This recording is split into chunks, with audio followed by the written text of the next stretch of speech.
Well, I promise my talk won't go till 6:15, so if you do leave, I might be offended, but just kidding.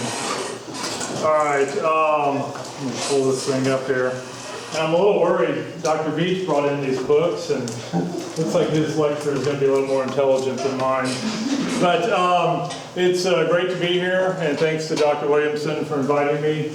I thought I'd start with a couple of quotes, and you know, you can read them, but I think some of what I kind of want to talk about tonight, you know, how I got to where I am today, really, for me, is sort of this kind of right place at the right time. I did this seminar, how I became a scientist, I guess 6, 7, 8 years ago, and the story then was sort of, I thought my life was a series of wrong turns, and somehow I ended up in the right place, but I guess I turn a year older tomorrow, so reflecting back, maybe it's the optimist is right place, right time. And then just to quote from Emerson, that life is a succession of lessons which must be lived to be understood. As I kind of go through my chapters in my life, to kind of share with you some of my lessons in how things have gone. So I guess I was told my students that I had to show cute pictures of my childhood. Well, I don't know if any of them are cute, but I'll show you a few. But to kind of start where I was as a child, I'm going to date myself here, but as a kid I grew up watching Mutual of Omaha's Wild Kingdom, which I realize most of you don't even know what that is. I think it was still in black and white back then, but Wild Kingdom was sort of, I guess, the crocodile hunter of the 1970s. But I grew up with a love for the outdoors. And this was certainly one of my favorite TV shows, watching them spend time in the outdoors and spending time with wildlife. And then, first, there's some obligatory childhood pictures. You know, for my childhood, I guess there was a couple things that really dominated my life, and that was Scouts. I was active in Boy Scouts and 4-H Club. And so in Scouts, you know, I liked all the aspects of Scouts, but what I really liked was being in the outdoors, and I liked backpacking and camping. And then in 4-H, my brother was actually a state champion rabbit breeder. I just liked to play with them and let them run loose in the yard. I wasn't as serious as he was, but I really found a fascination with wildlife and working with animals. And it really started to kind of give me some thought about what I wanted to do as I grew older. And then the other really influential part of my childhood was I'm a city boy. I'll first admit I was born and raised in San Antonio, but a lot of my weekends and my holidays were spent on my family ranch near Johnson City, Texas. And so while I have great memories of Scouts and 4-H and running around in my neighborhood, I have a lot of great memories of my ranch. It's a family ranch. It's been in our family since 1845, basically statehood. And it was one, my great-great-grandfather came over from Kentucky in the 1840s, right after statehood, and settled this land. And at the time it was Comanche country. And fortunately, we're blessed that the ranch is still in our family today. It's been unfortunately subdivided, but among 5 brothers and during the Great Depression. But we still have a tract of land that was my great-great-grandfather's. And it's a working cattle ranch. We don't have many cattle, but certainly it helps with the tax break to have cattle. And I won't talk about this tonight, but we did enter into a conservation easement property about 4 years ago, and that's been a really great thing, and that will protect our property forever. It can never be divided, it can never be developed, and I'm thankful for that. But I grew up in this kind of country. We have a bat cave on our property, Mexican free-tailed bats, so I grew up watching the bats, and I grew up working cattle. Again, I'll admit I'm a city kid, but I enjoyed going up and working the cattle, and we still do it today. This is a picture just a few years ago of my middle son, Josh, working cattle today. So it's been a great time, and so that really strengthened my love for the outdoors and knew that I wanted to find some way to be in the outdoors. So I'll share, I won't bore you with quotes, but I do like to read. And this is probably one of my all-time favorite quotes. I'll read it for you. For my part, I travel not to go anywhere but to go. I travel for travel's sake. The great affair is to move, to feel the needs and hitches of our life more nearly, to come down off this featherbed of civilization and find the globe granite underfoot and strewn with cutting flints. And I think about that quote a lot, and really, if I could do anything, if I could live that quote every day of my life, okay, occasionally I like feather beds. I'm getting older, but that's really, when I read that quote a lot, I really think about that's really what I like to do and what I want to do. So, in high school, Scouts, 4-H, the ranch, I think I knew what I wanted to do. I had a path, and I think about this quote, and so if you could flash forward 30 years, this is what I thought I would be doing. There's some obligatory pictures of me with hair. But I thought this would be my life, that I could just somehow get paid to backpack the world. Well, that didn't work out, but I still enjoy backpacking. This is Colorado with my oldest son a few years ago. Well, I guess it's been more than that because he's in college now. But it's been a number of years, or a number of weekends and summers backpacking, and that's really kind of what I wanted to do. But like in life, you can take wrong turns and wonder what the heck happened. Well, I took a major detour in my life, and I'm going to try to explain to you how it happened. So there's a couple things here that relate to this. The first, I know that's the university up the hill, or up the road, and we're not supposed to talk about them, but 1969, the year I was born, Texas won the national championship in football, and my uncle played for that team. And so as a kid, I was nothing but burnt orange. All my family, I know there's probably some Aggies in here, but my family bled burnt orange. And so as I grew into high school, I didn't even look at other universities. Everybody in my family went to UT, and that was just kind of the path laid forward for us. And I know Joe's going to talk about A&M in a little bit. So I got to get my pitch in for Texas. And then this make money thing, and this is not to disparage my parents at all, but my parents, you know, they're parents, product of the Great Depression. They wanted me to go to college to, you know, and get a degree that led to a job right out of school. And my dad was an electrical engineer, worked 30, 40 years in the defense industry. My mom actually is a proud graduate of Southwest Texas and is a teacher for 35, 40 years. And so my parents thought, okay, you got to go to college for a degree that means something. And it's not that they didn't push zoology, biology at the time. I think they were just worried about how am I going to make a career of this. And so I listened to my parents, and I went to UT, and I thought, well, I don't really know what to do. And so I'll just kind of float around in college. I'm going to try to quickly summarize my 5-year tour of duty at the University of Texas. And when my senior year in college or high school, I took a drafting class. I thought, oh, drawing's kind of fun. And so anyway, my dad was an engineer, as I mentioned, and so I thought, oh, I'll give architecture a try. I really didn't have a direction.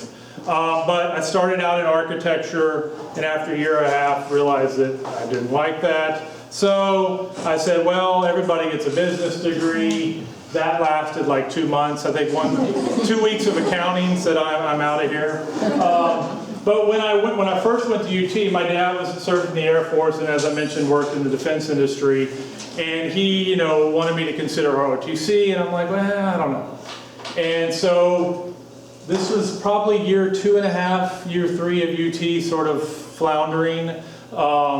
And so to appease my dad, I was dropping out of architecture school, the heck with business. I said, but Dad, here's a carrot. I'll go in the Naval ROTC if I can get accepted. So fortunately, I got accepted in the Navy, in the ROTC program. And so at least helped pay for college, but I still didn't know what to do. And this was the late 80s, and I'm looking around wondering what to do. And I said, so what does everybody do in the Navy that, you know, gets as far as a degree? And it's typically engineering. And I'm like, well, I tried that. I'm not going back to engineering. They said, well, people get liberal arts degrees. I said, that sounds fun. History, I like that. And I'm like, well, who's the bad guy we're facing right now? Well, of course, at the time, that was the Soviet Union. And so I said, oh, that sounds neat. There's a degree in Soviet studies. So I wound up with a degree in Soviet studies. And I know people like to chuckle. But I share that with you to tell you that no matter where you are, you can overcome that. And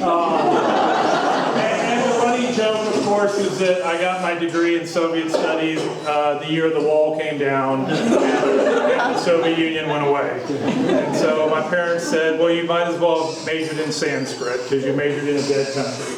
But anyway. So while that was all happening, I still had my love for the outdoors. And so, yeah, I should say that my dream, I guess, if I had a plan at the time, was get a degree in the Soviet studies and work for the Office of Naval Intelligence. Well, kind of like these right time, right places, I shared with you that I love to backpack. And I really enjoyed the outdoors. And on spring breaks in high school, my parents would actually let me go to Big Bend on my own. There wasn't any beer involved, I swear, but we would go to Big Bend, and I really loved Big Bend. It's probably the prettiest place on earth.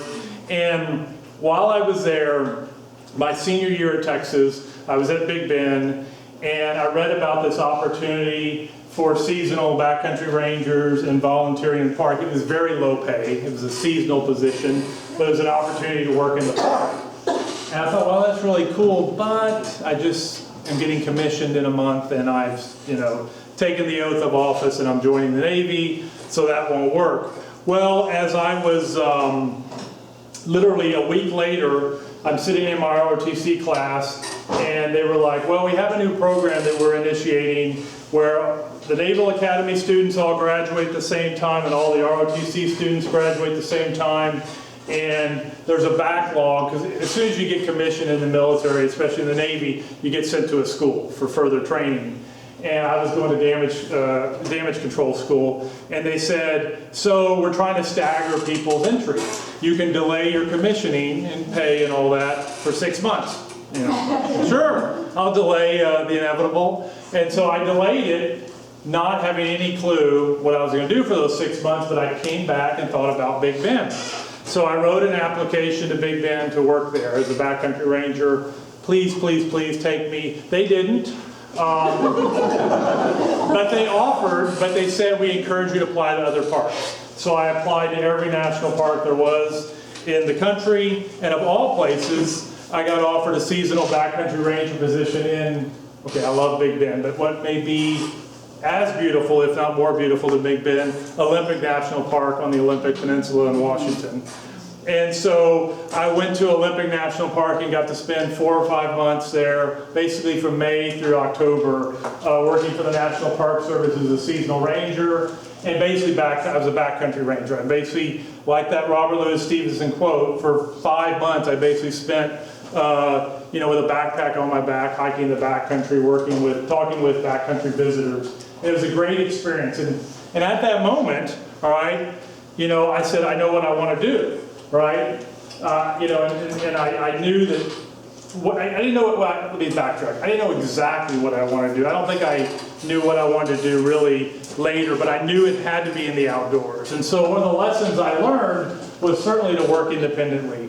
I spent much of my time by myself in the backcountry, and I think this is one of the first times for me working in the outdoors that instilled in me the importance of the human element to the outdoors. I think I talk about that in conservation biology right now, about we can't operate in a vacuum. We can't focus on species conservation and ignore the human element, because we're part of this world.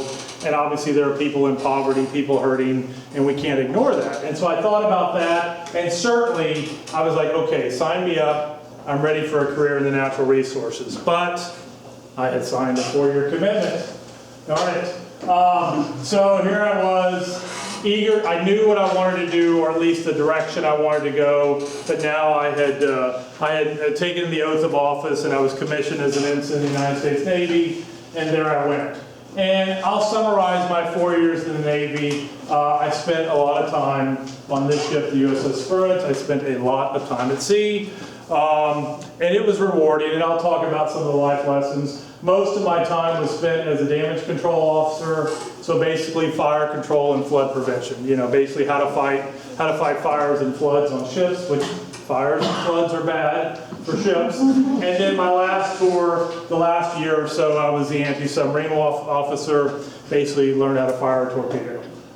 And frankly, if you know anything about the Navy, these things are just torpedo sponges, so you don't want to ever get into a battle with a submarine. That was made very clear. So I spent 4 years in the Navy, and part of a really valuable lesson I learned in the Navy was that I didn't like it.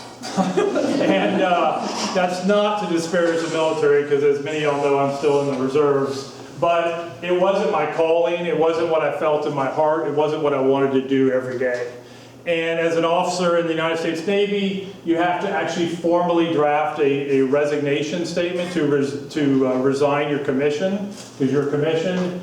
And I don't want you to read all that, it's not that exciting. But even, this was, 1996, so that was a long time ago, let's just put it that way. 20 years ago or more, even then I knew that I wasn't exactly sure. I knew I wanted to get into the natural resources. I talked about a career involving the outdoors. I didn't know what. Academia was not on my brain at this point, but I knew something about working in the outdoors. But I knew that whatever it is, I wanted to have a passion, and I didn't have a passion for the day-to-day grind of the Navy. I have great respect for people that make it a career, but it is a grueling life. Life at sea, life away from your family, and it wasn't what I felt that I was called to do. But I did learn some valuable lessons, and that is, as I've shared with you already, to have a passion for a career, to have a passion for what you do, and that will certainly be a theme throughout my talk, is that I feel that to really be good at what you're doing, I hope that you have a passion in it, and you actually get up and you're excited about going to work. I can tell you, I have long memories of Sunday night, Monday morning, dreading getting up to go to work. I didn't want to do it. And we were going to sea for months at a time, and while it sounded like an adventure when I was a kid, it was really hard work as an adult. But the other thing too was to seize the moment. When I was in the Navy, my 4 years in active duty, I don't feel like I did seize the moment. I felt like I was so fixated on getting out and working on a natural resource degree in that direction that I really didn't seize it. And I look back, and this kind of make the best of a bad job, and that is that I didn't enjoy my job, and I didn't put the effort that I should have put into it. In fact, I could talk later someday about why I chose to get into the reserves, but much of it was because of this. I've always felt a sense of guilt about I didn't put it all that I should have during my 4 years of active duty. And the other part was leadership. That is a great thing that the military teaches you. And when you're 22 years old and you're commissioned as an officer and you're on a ship, I have 20, 30 people under my leadership. Most of them are my age, some of them are much older than me, and they all report to me. It's a great lesson in how you have to quickly become a leader, because these people are depending upon you. And that was a great experience that I certainly think about today. So, yes, I also, like any good sailor, I learned how to drink beer. So, this is where I was. This is where I was at the end of my naval career. I basically had a degree in Soviet studies, a dead country. We'll edit my GPA, but let me just say, under this black box, there is hope for all of you. My job experience was things like, like any good Texan, I worked at HEB, I worked at Bill Miller's, I worked at a pizza joint in Austin, and I was a naval officer. And I thought, who the heck is going to take me into graduate school? Joe Beach probably had a 4.0 at A&M, and I'm stealing your thunder, I'm sorry, Joe. But here I am, I have nothing going for me. Who will take me? Well, thankfully, that great university in Alpine, Texas, Sul Ross, took a chance. And I applied to several schools, and I literally got silence, right? Nothing. And I applied to Sul Ross. Of course, ties into my love for Big Ben.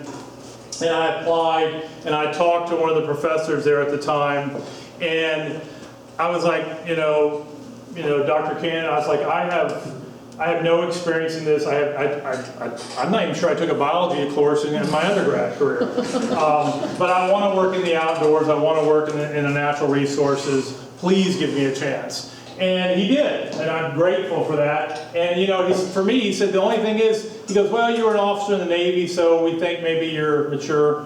And so we'll take you. And so, I've been ever grateful. I'm very loyal to Sul Ross. It's a great university, and I had a fantastic time there. And so when I got there, I didn't know what I wanted to do. I said, I thought back to Mutual of Omaha's Wild Kingdom. I just want to, hang out with cool critters like a javelina. And so I got there, and so we started talking about projects. And again, I knew nothing about biology. I just knew I wanted to work in the outdoors, and so I was really feeling my way. And I actually I think I took about 60 hours as a master's student, because I took every class I could possibly take because I wanted to soak it all up. And fortunately, I had the GI Bill still remaining, and so I could pay for my tuition. But I took every class I could possibly take: biology, wildlife, everything to learn. And we talked about a project with javelinas. And this is where I first discovered the issues with bureaucracy. We wanted to do a javelina project, but working on Texas Parks and Wildlife land at the time, they were all like, well, you're going to fill out these permits and paperwork, and we're not so sure. We've got other priorities. And so my first year there, I was kind of floundering. We wanted to study javelinas. We actually had radio transmitters available for a study, but I couldn't find a study site. And so here I am a year into the program. I want to study javelinas. Nobody will let me use their land. Well, right time, right place. Here we are back to Texas again. But I'm sitting in a class one day, and Dr. Cannon said, hey, you know who this guy is? And the guy next to me is like, it's Rick McIver. And I'm like, really? And y'all may not know who he is. He's a former sheriff of Jeff Davis County, but more importantly, I guess, so to speak, for this story, he was a quarterback for the University of Texas in the 1980s. And Rick McIver was the wildlife manager of the 06 Ranch. And he's a super nice guy, but fairly standoffish, kind of what you see sometimes in private landowners, and that is, we don't really want research going on our property, we're afraid you'll find something endangered and all that. And Rick and I struck up a friendship because my uncle and Rick knew each other because they were both lettermen at UT. We struck up a friendship, and over time, I guess I charmed him. Rick said, hey, why don't you come out to the 06 Ranch? It's a 260,000 acre ranch in the Davis Mountains. Basically, they own half of the Davis Mountains. And he said, why don't you come out here, let's see what we can do. And I'm really indebted to Rick. He was huge in making the success of that project. And so I'll fast forward through the project itself, but I actually was starting to feel like I'm doing what I wanted to do. I actually was getting to capture collared peccaries, javelinas, put transmitters on them, and study their movement, looking at home range, habitat selection, territory size between the neighboring herds, and so on. And this is where I got to wake up to every day, and this is how I got to spend my days and weekends. And so it was a really, really rewarding experience for me, and really kind of turned the corner. And so lessons learned up to this point was I wanted more biology. Sul Ross is a great program, but I was in the range and wildlife management. I think now it's called Natural Resource Management Program. And see, I had no undergraduate degree in biology. And all my courses there were wildlife management. I thought, I don't even know, ecology. I don't know evolution. I don't know the rest of biology. And so I knew that I needed more biology, but I also recognized the importance of field studies and the importance of a thesis proposal. And again, please do not, of course this is being recorded, but please do not, I'm not disparaging Sul Ross, but at the time, that advisor, proposals were like, proposal, whatever. And so I just my thesis just kind of evolved, and I really never knew where the ending point was. I just kind of kept tracking collared peccaries and kept, this is cool, I can just do this forever. But at some point my parents were like, hey, you are going to graduate, right?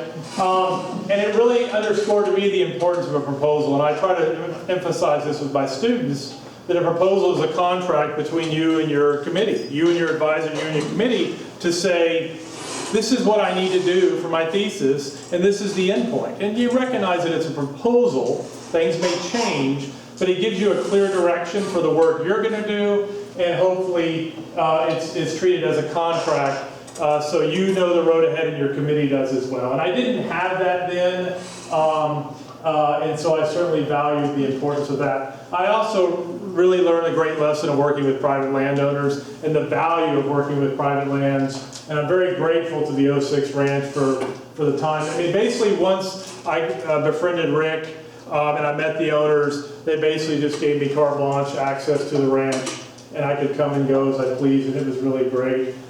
And behavioral observations, and I throw that out there because I spent a lot of time, and I learned this, you know, again when I talk about my PhD, but I spent a lot of time literally just sitting on a rock watching the javelina. I would use radio transmitters to find them, and then I would observe their behavior when I found the herd, and they typically just ignored me. I had a few close encounters when you wake them up while they're sleeping. They didn't like that. But I really just enjoyed by myself sitting out, you know, in God's country, staring at watching javelinas, and it was a rewarding experience. And when I talk to students that are doing field work, and I say, you know, if you have a field component, you're studying a species you've never studied before, you got to get out there and just watch the animal, just watch the organism, and spend some time and how important that is. The other thing is get involved.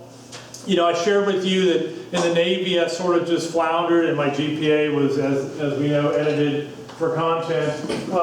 When I got to Sul Ross, I dove head first. I took a bunch of hours, I did well in my classes, and I immediately got involved with the, at the time, it was the Range and Wildlife Society, but it was also the student chapter of the Wildlife Society. And I got involved with that, and that really opened more doors for me. And so a theme that I will stress throughout this is get involved. And the other thing is perseverance. Perseverance, I say, is critical. And I had a lot of challenges that I can talk to you about later in that project, but I never wanted to give up. I knew I was in the right place, and I kept pushing forward. So at this point, I was at a crossroads. As I was graduating from Sul Ross, I had I won't say an offer, but I was invited to apply for a black bear PhD position in Big Bend. You know, I mean, what more could you ask for? Something cool and cuddly like a bear in the most prettiest place on earth. And for some reason, I turned it down. Or at least I didn't go forward with the interview. And I think at the moment, I thought, I love Big Bend, I love it here, but I want to see something new. I want to, you know, pack up my things and go somewhere else and try something new. And I'm grateful for it. I love bears.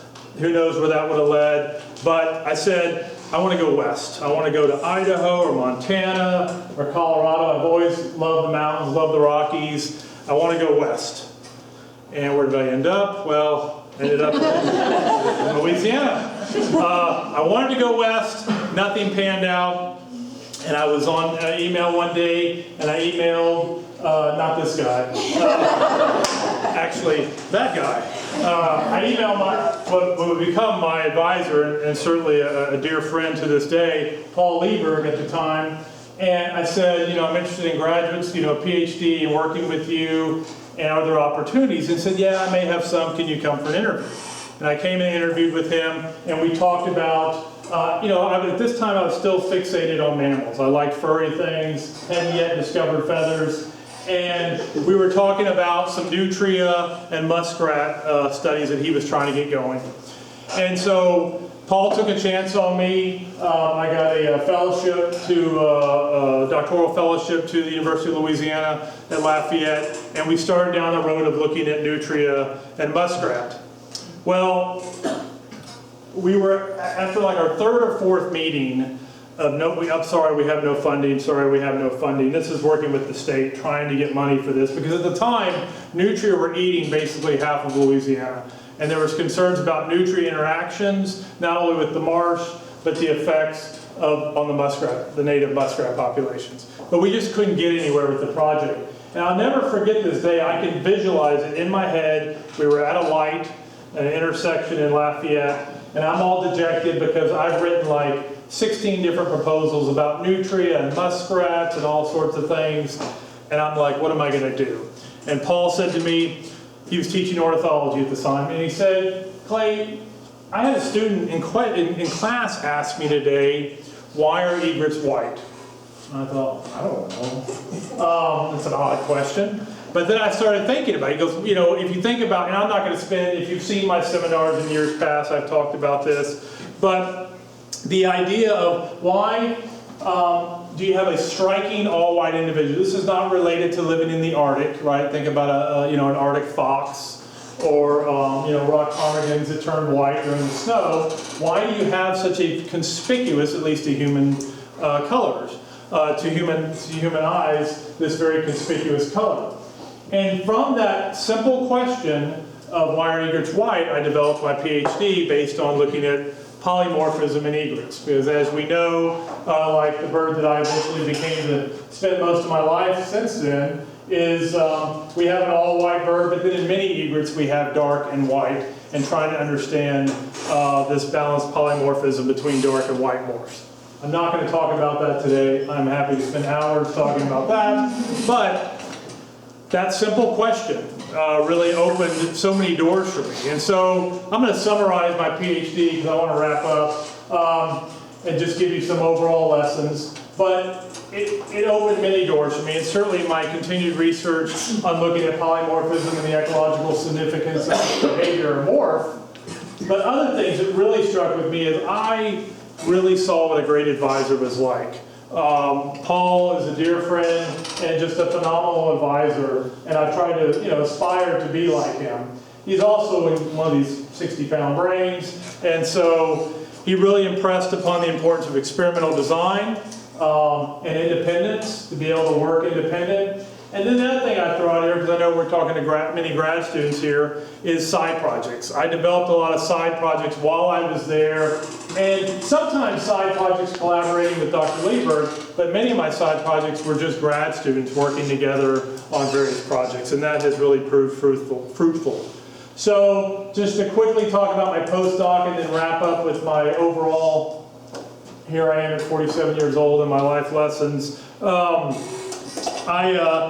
When I was finishing up my degree, trying to find a postdoc, which can always be challenging, again, sort of right time, right place. As I'm graduating, or about 3 months before I graduated, my advisor, Paul, said, hey, I've just got money.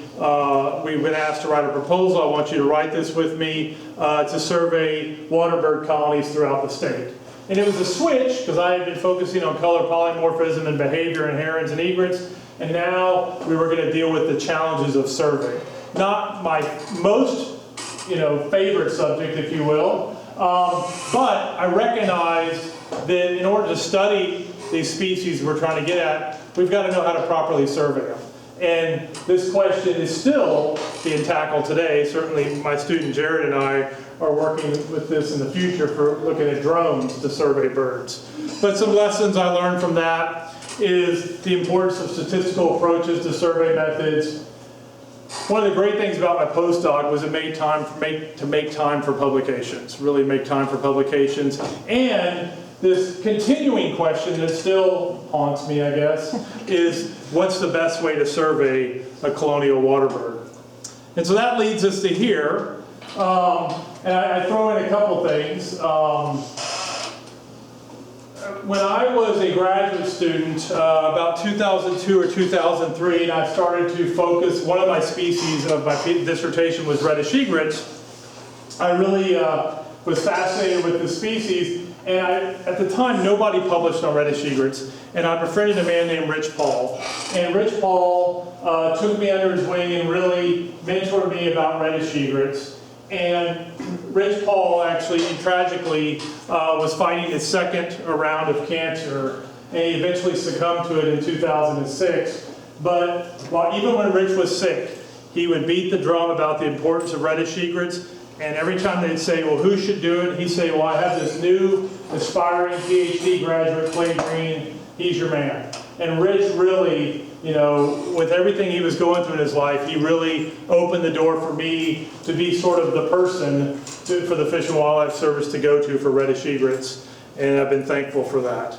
So let me just wrap up with some of kind of my life lessons. I know I shot past the 10 years I've been at Texas State, but I gave a departmental seminar last year.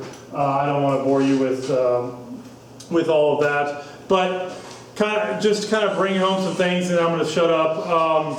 Passion. I really, I believe this in my heart. That you need to be passionate about what you do. I truly get up on Mondays and I'm excited. I like coffee, so that's part of the reason I get up excited. Nothing like that first cup of coffee, but I really enjoy my job and I'm really grateful to be here. The second thing is to find a mentor and mentor others. I believe this, that all of us, no matter where you are in your life, you should have a mentor and you should be mentoring someone else. I believe that. If you're an undergraduate, you can mentor a freshman or a sophomore. You can mentor a high school kid, right? You can mentor your younger brother or sister. If you are a graduate student, mentor an undergrad. If you're a doctoral student, mentor a master's student. And obviously as faculty, it's our job to mentor students. But we as faculty, hopefully we never stop growing and changing and learning. It's important for us to have mentors. And I continue to have mentors today, and I find them very valuable.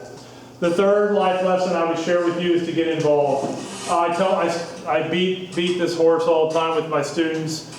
Join a professional society, go to professional meetings, get involved. It's not only important for jobs and networking and all that, you just get to meet people, you get to see different presentations, you just get exposed to many, many things, and I can't stress it enough. As a student, I got involved in the Waterbird Society, and I've been involved for 20 years, and it's been a very great experience.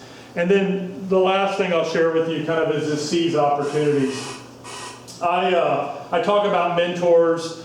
When I was in 2001, I was at an AOU meeting, American Ornithologist meeting in Seattle, and they sent out an email right before the meeting and said, hey, students, if you could meet with anybody, the most famous ornithologist in the world that you want to meet with, send that person's name, and if they're there, we'll try to pair you up. And so I immediately emailed and said I want to meet with Jim Cushlan. Jim Cushlan founded the Waterbird Society. He was a founding member of the Waterbird Society. He wrote literally books and books on herons and heron conservation. And I said I want to meet with Jim Cushlan. Sure enough, this guy took the opportunity to meet with me back in 2001. And in 2001, we just went and had lunch one day in Seattle and struck up a conversation. And if you can believe it, for 15 years, our paths never crossed again. But for 15 years, he and I have talked on the phone and traded emails. And then about a year and a half ago, Jim said, Clay, I've been following your career, and I'm really proud of the things you're doing, and I want you to basically serve as co-chair and hopefully one day replace me as the Heron Specialist Group chair for the IUCN. And that's 15 years later, I got to meet Jim again in Abu Dhabi last September. And my point to that is not to brag about me or that, but I'm so grateful that I seized that opportunity to meet with someone I really wanted to meet. And then he took the time to follow me over these last 15 years. So seize those opportunities. And then, of course, have fun. And if this turns into that, well, make the most of it, right? All right, with that, I'll stop.